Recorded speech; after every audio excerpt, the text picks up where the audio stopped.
All right. We are here and back for another episode of the Fields of Friendly Strife podcast. I am your host, Justin Schaff. Thanks everyone for all our live listeners for bearing with us. Had a little bit of technical difficulties on the back end, but do we have an exciting show in store today?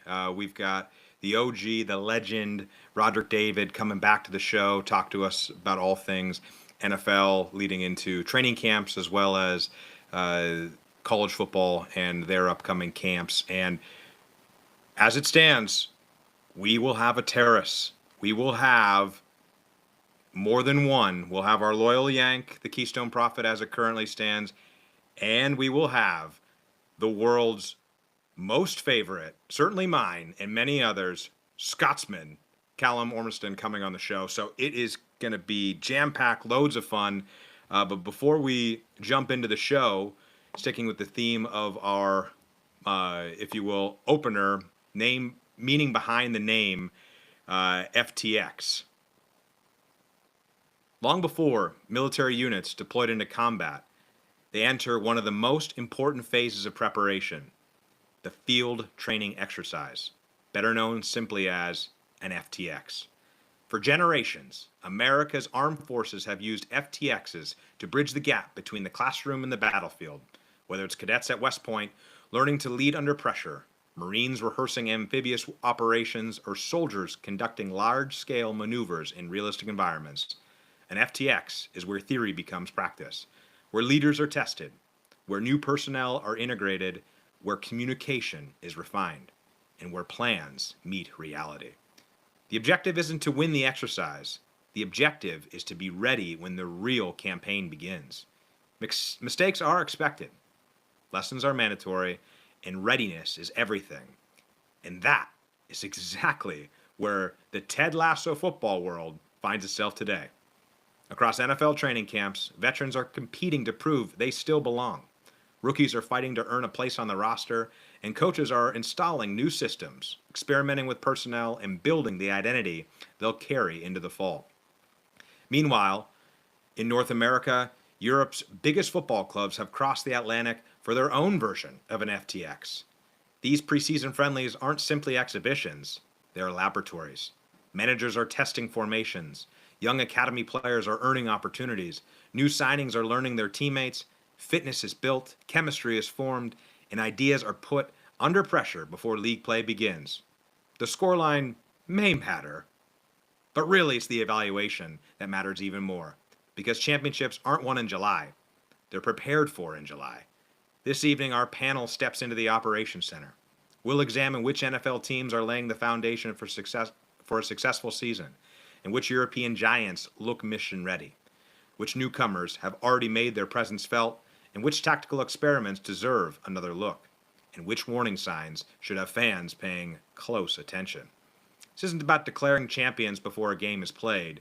It's about identifying readiness, because every great campaign begins with preparation, and every successful mission begins with a well-executed field training exercise, as we're calling it, the FTX. I blacked out. What happened? I don't even know what just took place. Little movie quote there, my best version of Will Ferrell. Yeah. No, it's probably not how you debate. Either way, we're here into the FTX. We're going to call Rod into the phone on the mobile device here to talk some things NFL. Let's get him up here. Aren't able to bring him in via the app, but we can give him a phone call. Let's have it ring here. Time now.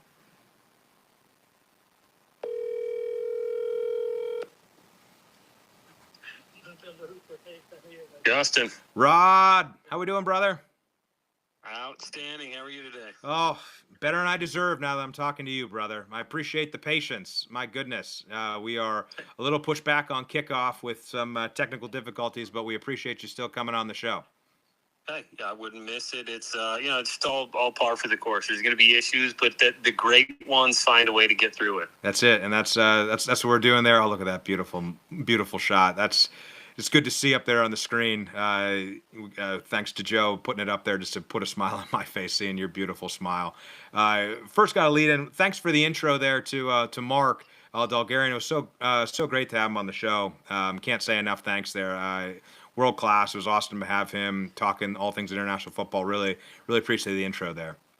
Yeah, no, absolutely. Mark's a good one. It's been really fun getting to know him. All he's doing for the international game, for international prospects, and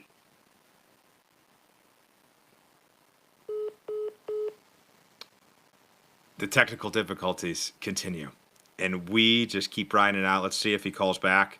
But yeah, Mark Dalgarian, awesome. Says be continuing to contribute on the show, which will be fantastic to have him back on to get some updates on the international scene. Oh, we got Rod. We got him back. We have got him back. There he is. I am here. I'm on a Wi-Fi call now. As the homestead goes, the everything in terms of service and internet's coming along. But I'm back.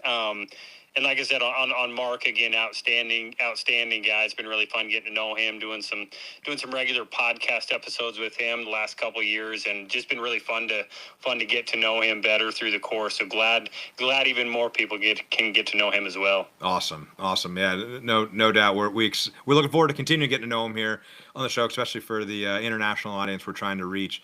But let's talk ball. Let's go. Let's dive right into NFL. Here we are heading into training camp. One thing that I thought would be kind of fun to dive into, dissect a little bit, is not necessarily which team per se. Everyone wants to kind of get granular in that regard.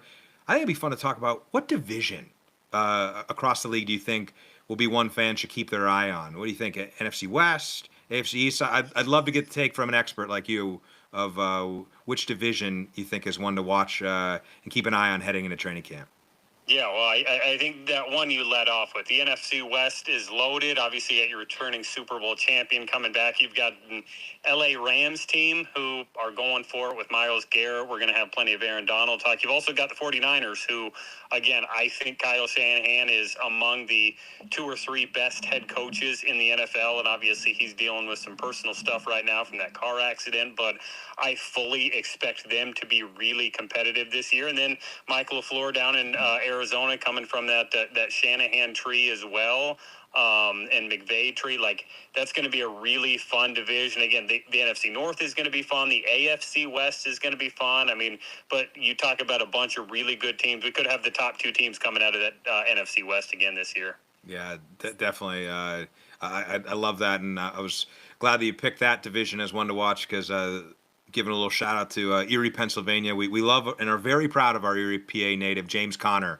We'll be keeping a close eye on him in Arizona, hoping that he can show Jeremiah Love what right looks like and how to be a pro, and can be helping Coach Matty LaFleur set a good.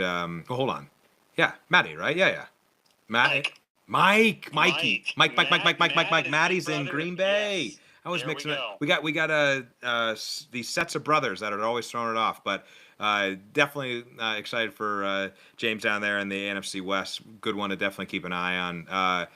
And then there I am talking at both ends of my mouth, right, saying that we shouldn't be focusing on teams, but I thought this was a fun one as to, what team or teams do you think across the league need a strong training camp? To have most, let's say, are built in.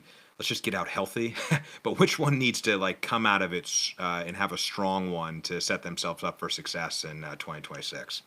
Yeah. When I thought about this one, again, there's a bunch of teams. Again, the Dolphins, you've got, again, as we've talked about before, new head coach, new GM, you've got to establish. I think it's important for teams like Green Bay to just look like they are going to be contenders again. Detroit look like they're going to be contenders again. Of course, the 3 teams we talked about coming off a Super Bowl, the Rams, you want to see them hitting their stride. But the team in the NFC North that I think needs to have some questions answered is the Minnesota Vikings. Who's going to be the starting quarterback? Does Kevin O'Connell, how many games does he get to show either Kyler or JJ who's going to be the starter? How long does he have, in if things start a little bit rocky, and that starts in training camp, how long a runway does he get with this Vikings team? I think the Vikings need to answer questions early on in training camp about who quarterback one is, and then they need to show some signs of life on offense to kind of quell some rumors that are going to be circling in Minnesota. Yeah, I like that Minnesota take, and I got to keep with the Erie theme. Shout out to Rob Brzezinski, another Erie native there in the land of Skull. Yeah, really be interesting to see how things unfold there with coach and the squad, especially at the quarterback position, like you said. There's such talent at the skill position, offensive line, right? All pieces are in place, but the most important piece, that signal caller, right, is paramount to see how that unfolds. I like the take there. And they have a new GM. They brought in the outside GM from Teasley from the Seattle Seahawks. So again, you've got a relationship between the head coach and GM that's going to have to mesh well. So there's going to be a lot of things to look for there in Minnesota. Yeah, definitely. I 1000% agree. So then kind of switching gears to our Saturday football, American football, if you will. They also go to camp on the college side. If you could pick anywhere in the country that you just would want to be putting at the top of your list to go see a camp, what school are you wanting to check out? I first would put it at the school. Which one would you want to check out? This was a tough one because, again, the first thing I did was, I'd love to go see Jeremiah Smith in person. Like, again, I think he's the best player in the country, regardless of position. On the defensive side, Dylan Stewart down at South Carolina, it'd be a nice short road trip for me to go see the best edge rusher in the country. But, I want to go see Sark. I want to go see Arch Manning. I want to go see Cam Coleman. I want to go see their left tackle. They've got a bunch of really good pieces, and I want to go see how it all comes together in a year where they have some big expectations down in Austin. Love it. So we've got at the top of the list getting airfare to head down to Austin, Texas, the state capital, hook 'em horns, checking out the roster. I like that. That would be a great trip. And I imagine then, I know your answer here, but I've just got to make sure I clarify and ask. You would want to make a trip to Columbus to see Julio Jones reincarnate, correct? In Jeremiah Smith. It's the closest player I've seen. We were, Justin, we were both around Julio, and again, it's tough to make Julio comparisons because the height, weight, speed combination with the athleticism and what he could do from a movement standpoint. But again, Jeremiah Smith is it. I'd love to see the body in person the way I saw it with Julio, to see, does the film match what I see? Yeah, it'd be hard to imagine that there's another guy coming this soon, but he looks like he is every bit. He could sit out the year, and I think he's going to be wide receiver one. He's that good. I couldn't agree more, and I'm sure you and I could have stories for days on Julio, but every time, whenever I get into a conversation with someone, talking about the most physically gifted wide receiver, it's often Megatron. And yes, very special, I'm never, ever going to refute that. But biased, of course, Julio Jones to me, I just don't know physically if we've seen anyone. And now Jeremiah Smith is saying, there might be another one. just like it. Absolutely. So. Oh, I love it. Well, Rod, want to be respectful of your time. Appreciate you coming on. Where can folks find you if they're hearing you for the first time? Where can they get in touch with the man, the myth, the legend, Roderick David? Yeah. So make sure you check out my podcast, the Scouting the League podcast. Justin, we had new director of college scouting, Sean Heinlein, for the Atlanta Falcons on today's episode. Nice. So that one dropped today. It again, outstanding.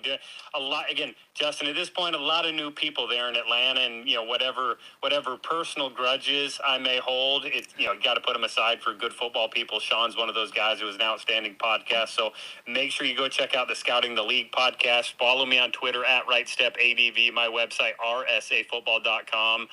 You can find me any of those spots. Hit me up. DMs are open, and always looking to interact. Love it. Well, next time we'll try and get the technical end sorted out here with us here in Northwest Pennsylvania. We got to see the homestead and hear more about it on the next episode. So thanks, I Rod. I've been living out here, sleeping out here since Monday night, Justin. I'm telling you, it's the dream. One of these days, the Fields of Friendly Strife will be recording from the back porch we're currently putting the roof on. Oh, so, I love it.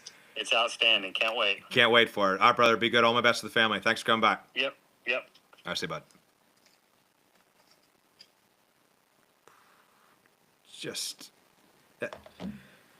I know, right? I just have to take this pause and continue to just extend the thanks for Rod coming on, and just the adaptability, anti-fragility. He's been here from the start, willing to just hop on a call even when we got technical difficulties. Yeah, personally, Rod, I just can't say enough thanks. You the man, and for all the listeners that are staying loyal and even new ones coming aboard, I just can't tell you enough. The guy is world class, and when you get takes on the game of American football, NFL, college, you are getting top shelf insight and feedback. So, thanks, Rod. Always love having you on. Now, segueing to the other football, the original football, and this brand that we've got of Ted Lasso football, going from NFL into global football. We may very well have a terrace, a full terrace, where we are going to talk about friendlies. We're going to talk about what is to come. We've got Callum. Do we have the Keystone Prophet? What are we thinking? Is he? Oh! Oh my gosh! Look at this! Pumping. Oh, brilliant! Yeah. Absolutely brilliant. Well, ladies and gentlemen, don't even know what to do with myself right now. Immense excitement that we have the Keystone Prophet coming back, our loyal Yank, but we have our Scotsman, our world-class Scotsman. Callum, thanks for coming on the show, buddy. Great to have you. No, thanks for having me, Justin. Apologies, it's been a few weeks of delay, but happy to be on. Oh, no, it's great to have you. You're going to be a great fit here, and it's going to make for some real fun, lively banter. Keystone Prophet, how you doing, mate? Doing well. Can't complain. Beautiful day. Glad to be with the crew. Oh, awesome. What shirt do we got on today? I got to dive deeper into this. What do we got? What kit we got on? I've got a Pompey kit from the days of Harry Redknapp, one of the greats. Family friend, had connections there growing up, and figured it was a fitting jersey today because of some signings that have gone down. I think some of the movement in Chelsea has reminded me a lot of players that Harry Redknapp would sign. Jordan Henderson, Danny Welbeck. Doesn't seem like a traditional Chelsea signing, but thought it was fitting. Oh, it is very fitting. As we will get to that topic here later in the sequence. I love that. Absolutely love it. So with that, how we're going to hop into this thing first, just kind of a round robin. We'll start with Keystone Prophet, just to let the Scotsman kind of feel his way into this. If you will, I just am curious for some overall thoughts on how you're seeing North America embrace these friendlies that are being played. From my vantage point, I'm just enamored that we're still seeing stadiums packed. We're still seeing Americans fully embracing this. Are there any European clubs in particular over here that you're keeping an eye on? And, last but not least, are there any players coming on the scene that you think are names that we need to remember heading into this? From the friendlies that I've watched, I think Liverpool and Chelsea are the two that I've been paying attention to because of the new managers there. I think Ndone Iraola is going to be a great person to lead Liverpool, as they've had a lot of experience with pressing managers with Klopp. A lot of questions for Xabi Alonso. I think I'm a little bit concerned because of how badly he was burned at Madrid, and it starts to get a little questionable if it happens back to back. But I also think Liverpool's kits, they look great, so that's always fun to watch. And if Rio and Gamoa get some more minutes, that would be fun to watch as well. So I think those two would be the big ones, and seeing how they set up in their formations, as well as who plays up top for Chelsea. Those will be the big points to watch, I'd say. Love it, and I love that you pay some homage to the Liverpool kits. Ever since they went back to Adidas, it has just been exquisite in prime. Callum, what say you? What do you make of friendlies? I know we're just in this time of year where we're call it what it is. You know, we're having to reach just to keep conversation going, but they're playing football, so friendlies are what are happening right now. So, what's your take on it all? I think in general for like the US, just continuing on from the World Cup, and then you've still got superstars coming across to represent their clubs. It's only a good thing.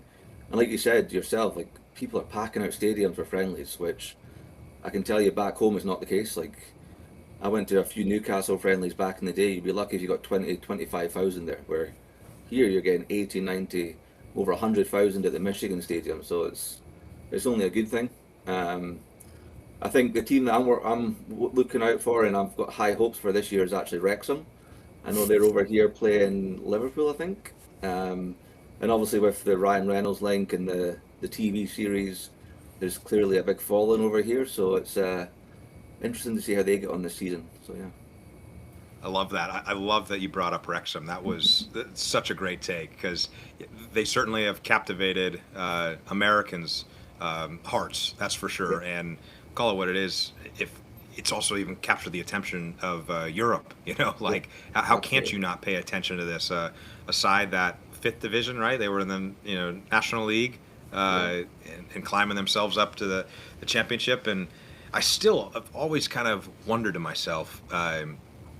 Would have gotten too technical and impossible to do, but with Southampton getting the sanctions and what have you, like I was shocked I didn't see more kicking and screaming from folks on like, well, why isn't there any sort of recompense there for Wrexham? How do we qualify this? But that's neither here nor there. It's already gone. Love it, love it, love it, love it. I didn't hear anything on Hearts though. That was one thing I want to make sure I double click on because we do see in the backdrop. I know it's still too soon to talk about it. If it is, then we can move past it. It's totally okay. No, so we played our Champions League qualifiers last week and this week, and unfortunately got knocked out pretty easily. So we've now looks like we played Benfica in the Europa League, which again probably got no chance.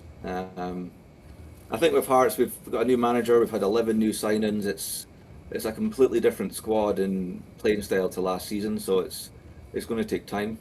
I'm not getting worried just yet, but speaking to my friends and my brother, they're not enjoying what they're seeing right now. But I'm willing to give it a few more weeks.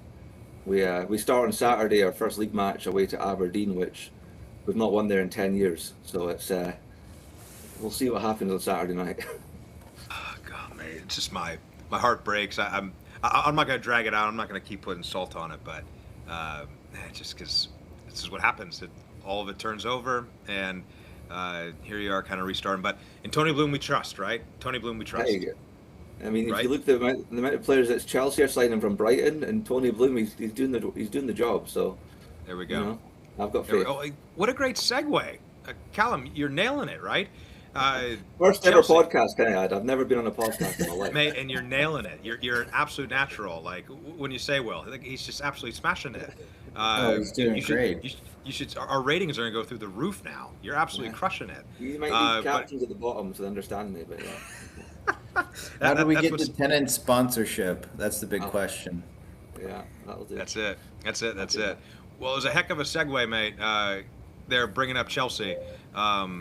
This was one that I think was good. Will brought to my attention as worth paying attention to, and good lead in there as well. Will earlier of Chelsea.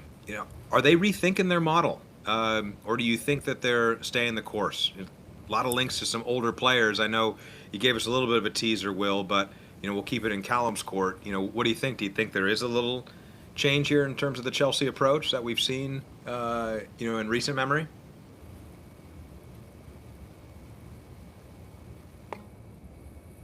That for me. Oh, hello. Oh, this Callum. Sorry, maybe I didn't say it. Oh, sorry, mate.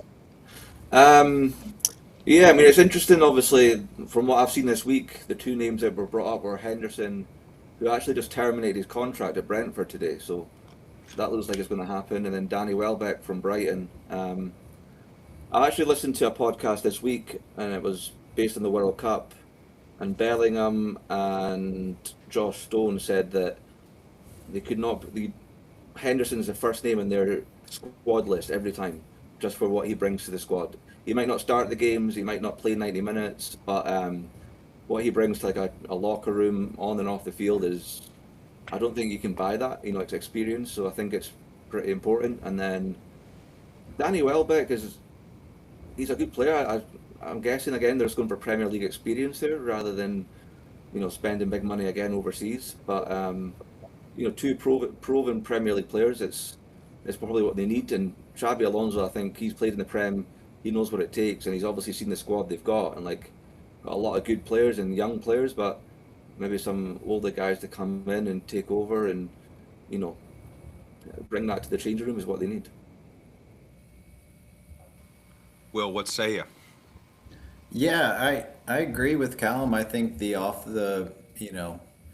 rather than just the playing ability, but the mental mindset of some of these players, the older heads will bring in some calm and some focus. I think Chelsea had the most red cards in the Premier League last year, and that caused them to lose games and a lot of drop points. And on top of that, they come in on free transfers, so I'm sure Todd Bowley will he'll appreciate that, and they can turn a profit on a few of these other guys. I also wonder, like, bringing in someone like Welbeck, does that mean they're going to get rid, and Henderson, they're both, English internationals, so that helps with the homegrown players. And are they saying, Liam Delap, one season, you're not good enough, it's time to go, and we'll replace you with another English forward? Or there's something else brewing there, and I think that Alonso must have seen what bringing in some experienced players did for him at Leverkusen, and probably seeing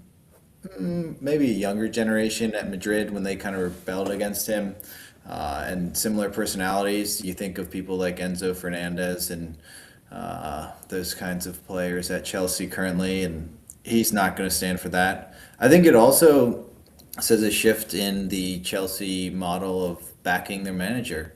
I can't imagine that those were just kind of, boardroom decisions. And especially with the early on links with Granit Xhaka, who's played with, Alonso before in Germany, there must have been something there.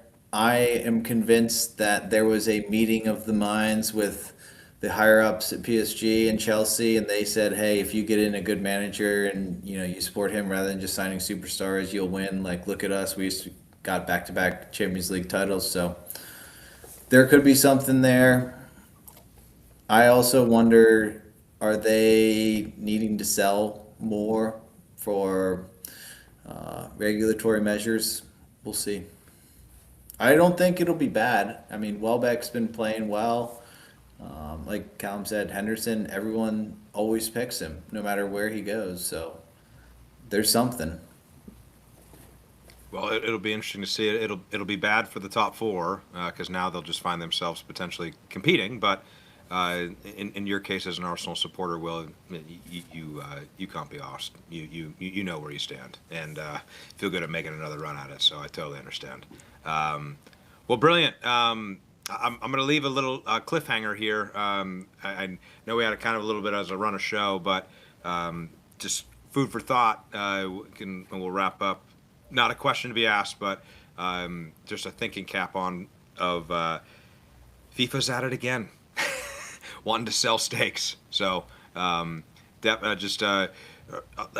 as well. I got 2 minutes here left. Just Fast and Furious, yay or nay? Ridiculous. No. Shit. I think it won't happen this World Cup. I could see them trying to do it when it goes to Saudi, more realistically. And Infantino, it's got to go. I just don't know who keeps these guys in check. It's terrible. Sure. UEFA said they might not go to the World Cup anymore. I saw that as well. Crazy. Now this was fun. Now I liked a lot of the color. It was a great way to sign off, to actually get the banter. This was great.